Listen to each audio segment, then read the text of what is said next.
A beautiful woman arrives at the airport, posing as a designated driver for a man named Mr. Hamilton.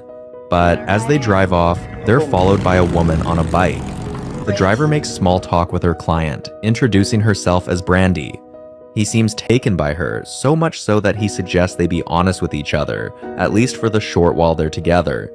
Brandy agrees after a slight pause and casually admits she's considering pulling the car over to make out with him. As expected, he's all in, so they park in a grassy field nearby. He offers her a drink, but she sweetly declines. As he leans in, Brandy comments that he looks better than his photos.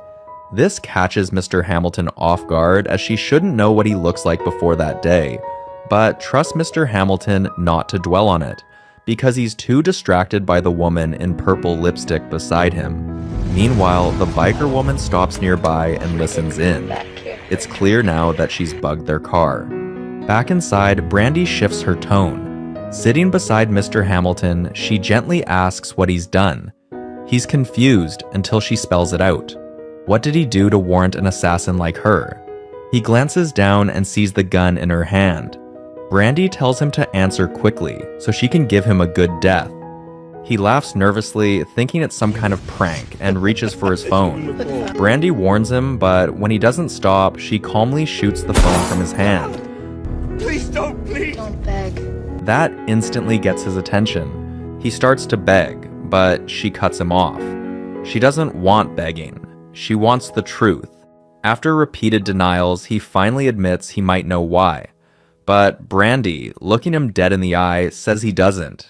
It's the same circle. Most of them don't. Mr. Hamilton tries one last move, offering everything he owns. But Brandy leans her head against the window, distant and unreadable. She looks tired, bored even, like she's done this too many times. Sensing her lapse, he lunges. But before he gets far, Brandy shoots him, clean and decisive. The biker, still listening in, hears the final shot. She takes out her earpiece and rides away. Brandy steps out and calls her manager, Duke, telling him the subject is closed. Subject's closed. You sound a little off, kiddo. So flat and efficient, reducing the man to nothing but a subject, a case. It is clear how cold-blooded her job is. Duke checks in, sensing something off. He asks if she's okay, mentally. Brandy brushes it off with a joke about thinking of new wigs. Duke doesn't buy it, but she steers the conversation toward her next job in Boston. While they go over the details, Duke mother hens her, bombarding her with questions to be sure they are on the same page. It is clear how much he worries about her. As they talk, she removes her wig, jacket, and lipstick. She's shedding the Brandy persona, slipping into someone else. When she boards her flight, she looks clean, soft, and unrecognizable. She even uses a new name, her real name. Brandy is actually Ava, a high-level assassin. From an adorable, gifted childhood to perfect school records, sports, and honors, Ava was literally marked as most likely to succeed. But after a substance abuse problem, an accident that left 2 people dead, and time in jail, her life changed course. She joined the military, then special ops. Eventually, she began taking private contracts for a price, a high price. It's those jobs that have brought her here, to Mr. Hamilton's car. And it very well could be argued that she did succeed, considering that she is one of the best in her line of work. But Boston? Boston is a personal journey. In Boston, Ava checks into her hotel, but not without combing through every corner first, out of habit, probably. Her line of work doesn't allow for surprise guests. Elsewhere, a man sits in a bar answering a phone call with his serial number. It's Duke giving orders to watch Ava, just in case something changes. Back at the hotel, Ava returns from a run. In her room, the news reports the suspicious death of Hawthorne, what they're calling more than just a random murder. He's also being linked to money laundering and election tampering. A package is delivered to her room, which contains a gun and some cash. She takes it in stride, then heads out to a pub where a live band is playing. Once the night winds down, Ava approaches the soloist, Jude, and offers to walk her home. Jude turns out to be her sister. The tension between them is thick. From a distance, the agent follows. Eventually, the bubble bursts. Jude lashes out, accusing Ava of disappearing for 8 years with no word. Jude admits that she preferred her back when she was drunk all the time. It stings, but Ava stays quiet. At her door, Jude softens just enough to invite Ava to the hospital the next morning. Apparently, their mother had a heart attack. This catches Ava off guard, but she just nods. The next day, she shows up at the hospital with flowers. Her mother raises an eyebrow, claims Jude exaggerated and that it wasn't that serious. She snarks at the flowers showing up without a vase. But the edge fades. They fall into their old rhythm, their usual brand of dry affection. Even in a hospital gown, her mother worries about her appearance, fixing her hair and lipstick, and trying not to make her daughters worry. She does not act like her daughter has been away for years, or like she missed her father's funeral. As they take a slow stroll, her mother brings up their father. She calls him manipulative, just like Ava. That makes Ava laugh, and they begin bantering lightly. Some real questions are asked, and some evasions are made. Ava never says too much. Later, she's on a plane again, headphones in, listening to the details of her next identity. She's to become Lady Sullivan, daughter of the general's friend, someone who grew up hearing war stories at Sunday lunch. Duke reminds her to stick to the story. This one has to look like natural causes. Soon, Ava's in Saudi Arabia, walking beside the general. He's clearly charmed already. They retreat to his room. As he lies on the bed, waiting for something romantic, Ava slips a needle between his toes. She tells him it'll be painless and done in 15 minutes. It will look like a heart attack from too much stress. But instead of leaving, she lies beside him and murmurs, maybe to both of them, that he must have done something terrible to end up with her. That moment is cut short by voices at the door. Instinct kicks in. She slits the general's throat and turns toward the noise. It's his two friends from earlier. Ava takes them out too, but not before realizing what gave her away. She called him Sullivan, which turns out to be a wrong name. Maybe Duke's mistake, or maybe not. One of the men refuses to answer her suspicion, so she finishes the job. The guards rush in next. She takes them down, smears blood on her face, and stumbles out screaming like a traumatized witness. Her acting is so good that they believe her, and even escort her out. Outside, she sets off a smoke bomb, makes her escape, but runs into more guards. However, that is of no consequence to Ava. She handles them too, then tears part of her dress into a shawl and walks off, leaving a trail of bodies behind her. By morning, she's by a river with Duke, who's holding a fishing rod like it's just another day.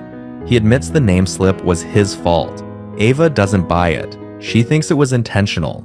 A quiet push out the door. Duke doesn't deny or confirm. He just tells her that management has arranged a different fall guy for the case. Ava doesn't press. Maybe she's already decided on what she believes. Then Ava asks what the general's crime was, which gets Duke exasperated. He asks if she's been using drugs again and reminds her that her job is to close subjects, not ask questions. He warns her that he won't be able to protect her a second time and advises her to go off the grid for a while. Ava tells him she needs to return to Boston, and he responds that he already arranged some time off for her. When Ava gets to the hospital, she meets Michael, her sister's boyfriend. She tries to avoid him, but he sees her too. There's clearly some history between them, even as they walk inside with Jude. Ava tries to fix the TV for their mother, refusing Michael's help. Her mother asks her to take the couple out for a meal, using her illness to guilt them into agreeing, despite the obvious tension. Surprisingly, Ava manages to fix the TV. Later, Ava attends a group therapy session and opens up about her past. She once caught her father cheating and asked him to come clean to her mother, but instead, he preemptively told her mom that Ava was trying to blackmail him for money. Because Ava was deep in addiction at the time and had a history of stealing for drugs, so her mother believed him.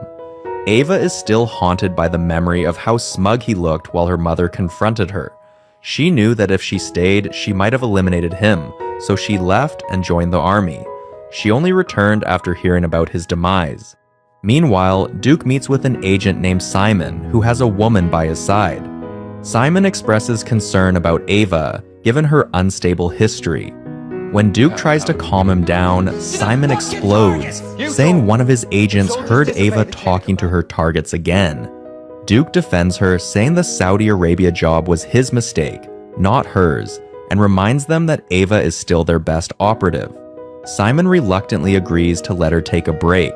But after Duke leaves, Simon reveals to the woman, who is both his aide and his daughter, that he has always seen Ava as a liability. He confesses that the Saudi Arabia job was a setup to get her closed, but it failed. He instructs her to contact a man named Alan to finish Ava off. The daughter, who was the girl on the bike during the Hamilton job, is concerned about Duke. Simon, however, is confident Duke won't betray him. He tells her to go spend time with her half-brother, despite her apparent dislike for him.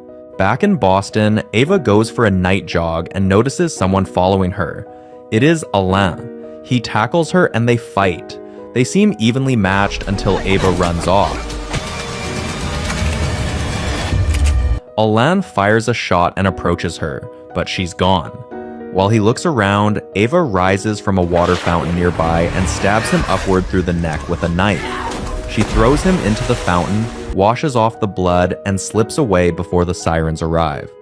The next morning, Ava meets Duke by the river, gun in hand. She suspects the company has marked her for closure, but Duke insists otherwise. He tells her the situation has been reviewed and that she's safe, for now. He claims the man who attacked her was just a random junkie looking for drug money. This strikes a nerve with Ava, and tears well up in her eyes. Duke gently asks if she wants him to stick around, but instead, she slips the gun into his pocket and tells him to check it out, saying it belonged to the attacker. Ava returns to Boston and goes about her day. She shops and later has dinner with Jude and Michael. Jude seems insecure about Ava and Michael's past, despite there being no signs of inappropriate behavior between them. She storms off, leaving Ava and Michael alone. Not the smartest move for someone worried about their chemistry, but okay. Somehow, Ava gets blamed for how Jude turned out, yet Michael says she doesn't get to just come back and try to fix things. Ava apologizes to him for leaving without notice, and he leaves her at the table too. The following morning, Ava hears a knock on her hotel room door. She wakes up, gun aimed, and heads to the door only to find out that it's Jude. She quickly hides the gun and lets Jude in. Jude is freaking out, worrying about where Michael is, and Ava remarks dryly that it's 5 a.m. When Jude tries to change her mind and leave, Ava encourages her to stay and say why she came. Jude reveals that Michael still gambles and asks Ava, in half hopes that she'll know where he is. Ava says that she doesn't. Sorry. But that morning, Ava heads to a suspicious-looking neighborhood and finds her way to a hidden illegal gambling den. When she gets in, she says hello to the owner, Tony. Apparently, Tony had helped her at some point in the past, but was pissed because she took Michael away. Ava, however, isn't here for small talk. She just wants Michael. But Tony doesn't let him leave immediately, and soon a fight breaks out, with Ava handling them all. In a matter of seconds, she has Tony hostage, daring her minions to shoot and see who is faster. Put in your face before you shoot me. As she gets to the door, Tony threatens her safety, but Ava isn't bothered. She asks how much Michael owes, but Tony isn't interested in the money as much. Ava still promises to bring the 75 grand in some 36 hours to settle the score. When Ava leaves with Michael, Michael questions her fighting skills. He doesn't buy her story of having learned martial arts in rehab, demanding she tell him the truth or walk away. She walks away, asking him about the stupidity of his own gambling decision. He calls her Cakes, but she tells him that she is no longer that person. Don't call me that. I'm not that person anymore. He says that she'll always be Cakes to him. He then confronts her about how she disappeared for 8 years after she agreed to marry him. She apologizes, saying there were issues she had to get away from, but Michael is beyond pissed. She asks to lend a helping hand to the debt, but Michael doesn't want money from her. His alternative is a gun that Ava scoffs at. She feels so sad for him, touching his face.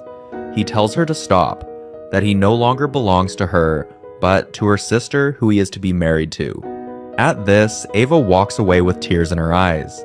When she gets to her hotel, she takes a long look at the drinks at the bar, then takes a seat and orders a Scotch double. She tries to drink it, but changes her mind and walks away, back to her room. In another part of the country, Duke confronts Simon on his attack on Ava's life, both in Saudi and with Alain. You set her up, you wanted her to get killed, right? At this, Simon realizes that Duke is gone and tells his daughter to activate cleanup protocol on Alain's aliases. When she leaves, Simon explains that he wanted to spare Duke the trouble of making such a decision himself, knowing the soft spot he has for Ava. Duke nods and asks him to take back the kill order, but Simon refuses. Duke pulls out a gun, but Simon's daughter is suddenly at his side too, with a gun to Duke's head as she takes the gun from Duke. Before she can do anything though, Simon's little girl runs up to them, so her elder sister has to hide the gun. The little girl is swooped up by Duke as they chatter animatedly. Simon takes the little girl away, and Duke remarks that he will have a job for her with her crafty skills. Gonna have a job for you with those skills. No, he won't. Simon stops the thought, saying that the field is no place for a lady, causing Duke to look at his older daughter. That's probably why the poor girl is stuck doing bodyguard duties. As soon as Simon's guards take the little girl away, his elder daughter goes back to their former position, gun pointed at Duke's head. In seconds, Duke tackles the gun from her hand, and she falls. Clearly, unlike Ava, she's the lady not meant for the field. Simon has to do it himself. He rushes at Duke and they exchange blows. Duke may be old, but his skills, his movements are anything but. Simon cannot handle him alone, and guards rush in, but Duke shoots them all down in no time. The off-the-field daughter hits Duke's head with a gun and tries to shoot him, but her father stops her and commands her to leave. No! Stop! Now that he's had some help, he proceeds to hit Duke while he's down, but Duke doesn't stay down. Soon, he's up and fighting hard again. Unfortunately, Simon has an unfair advantage: a knife. He manages to stab Duke, which lowers his defenses and gives him a chance to stab more vital places, to kill the old man, the same man who trained him. Oblivious to all these, Ava is still back in Boston. She heads home to see her mother, who has discharged herself early. She tries to convince her to go back, but her mother is not interested. They do a little tradition of theirs where they communicate by touching wood, and Ava brings out a pack of cards for them to play. While they are playing, Ava starts to tell her mother her secret, but her mother stops her. It seems she already knows Ava is not with the United Nations as she said, but she doesn't want to know the truth. This hiding from the truth is not new to her, as she reveals that she knew who her husband was and that he had lied about Ava blackmailing him, but chose to ignore it. She admits that instead of acting like any decent mother, she was scared to be alone, so she chose fun over her child. So she says that Ava should keep her secret because she can see that whatever Ava is involved in has given her a certain strength and bravery to be a better mother than she was. Ava has tears in her eyes as her mother proclaims her pride in her before they continue their game. Meanwhile, Simon chains up a bloody and battered Duke, preparing to throw him into a lake. He tells Duke that he'll go to Boston to handle Ava himself, and asks if there are any last words for her. Duke apologizes for not being able to look after her, and Simon agrees. He pulls out his phone and takes pictures of Simon's body before drowning him. He goes back to his study and calls Ava. He informs her that though she may not know him, he is Duke's first protege, and he killed Duke because of her. Ava promises to return the favor, and he relays Duke's message that he's sorry he won't be able to watch her cut out Simon's heart. Then he sends her the video of Duke's death. But Ava doesn't act impulsively. She has a thoughtful dinner before she leaves. She goes to Judy's, and when Michael says that Judy's not home, she kisses Michael, asking him to elope with her. Michael, who is responsive with the kisses, pulls away, saying that they just found out that Judy is pregnant. Ava leaves and heads straight to Tony's den. The guard tries to stop her, but he doesn't stand a chance. She walks in, taking out anyone in her path. Following a path that leads to a club, more people attack, but she handles them easily. Tony, who is in a room watching 3 people make out, hears all the commotion and comes out to an empty dance floor. She rushes at Ava, but Ava stays still and takes the punches, scoffing. She tells Tony about her offer to Michael and about the fact that she is a paid assassin, with Tony punctuating each phrase with a punch till the assassin part. She stops, and Ava tackles her and strangles her, nearly to death, before letting her go and dropping a bag of cash, warning her to stay away from her family. She goes home and brings out some small bottles of liquor that she had hidden. She does them, looking at her gun, laughing and crying at the same time. She truly is demented. She is trying to decide the position to end her own life when Simon walks in, gun in hand. But Ava doesn't give up like that. They exchange gunshots. Ava calling out his name in a sing-song voice, and Simon notices that she was drinking. He asks what Duke would say, but she doesn't answer. He moves out and they battle with their fists and legs. Ava may be demented, laughing in a fight and all, but she doesn't go down easy. She calls out to Simon and he tells her to shut up. She laughs, saying that he doesn't like her talking to her subjects. She has clearly seen him as just the next person to be closed. Unlike her other subjects, she remarks, she is aware of his own crime. He falls down on the chair, as bloodied as Ava, as they recite the Greek phrase they both learned because of Duke. They hear a whistle, and he starts to leave, promising to kill her the next time he sees her. A siren blares in the distance, and Ava's survival instinct kicks in. She opens a secret safe and takes out money, her passport, and a gun. She rushes out and redirects the guards flowing in, most likely from the gunshots. However, she doesn't go to the airport, but follows Simon instead. When Simon notices, he tries to run, but can only limp away. Ava doesn't even run after him, but walks confidently, a wild beast stalking her prey. In panic, Simon calls someone and asks for doubled security around his family, saying that the object is still open. Security around my family on high alert. The object is still open.